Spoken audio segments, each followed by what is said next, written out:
আসসালামু আলাইকুম। আজকে শেয়ার করছি আমার চেস্ট এবং ট্রাইসেপস ডে ওয়ার্কআউট গুলো। তো চেস্ট ডেতে আমি নরমালি ১ম এ পুশ আপস দিয়ে শুরু করি। তো পুশ আপস দিয়েছি আমি ২০ টা করে ৩ টা সেট। তারপরেই দিয়েছি হচ্ছে আমি ফ্ল্যাট বারবেল বেঞ্চ প্রেস। তো এটা আমি দিয়েছি ১ম এ ১৫ টা, তারপরে ১২ টা, তারপরে ১০ টা। তো এরপরে দিয়েছি হচ্ছে আমি ইনক্লাইন বারবেল বেঞ্চ প্রেস। তো ইনক্লাইনেও আমি সেম রেপস দিয়েছি ১৫, ১২, ১০। তো এরপরে হচ্ছে আমি দিয়েছি হচ্ছে ইনক্লাইন ডাম্বেল ফ্লাই। যেহেতু আমার আপার চেস্টে একটু উইকনেস আছে, তো এইজন্য আমি একটা আপার চেস্টের জন্য ডাম্বেল ফ্লাই দিলাম।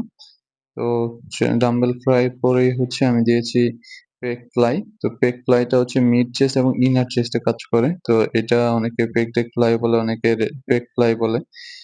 তো এরপরেই দিয়েছি আমি ডিক্লাইন সিটেড প্রেস মেশিন। তো এরপরে হচ্ছে ট্রাইসেপস। ট্রাইসেপস আমি স্কাল ক্রাশার দিয়ে শুরু করছি। স্কাল ক্রাশার আমি ৩ টা সেট দিয়েছি। তারপরে হচ্ছে row push down. Row push ডাউনে হচ্ছে আমি ৩ টা সেট দিয়েছি। ১৫, ১২, ১০ টা করে রেপস দিয়েছি। তারপরে হচ্ছে আমি ডাম্বেল এক্সটেনশন দিয়েছি। এটাতে আমি ১২, ১০, ৮ টা রেপস দিয়েছি। তো এটাতে আমি একটু হেভি করে ট্রাই করেছি।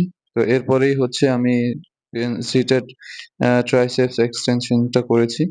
তো এই ছিল আমার আজকের রুটিনের ওয়ার্কআউট। তো আপনারা চাইলে ট্রাই করতে পারেন।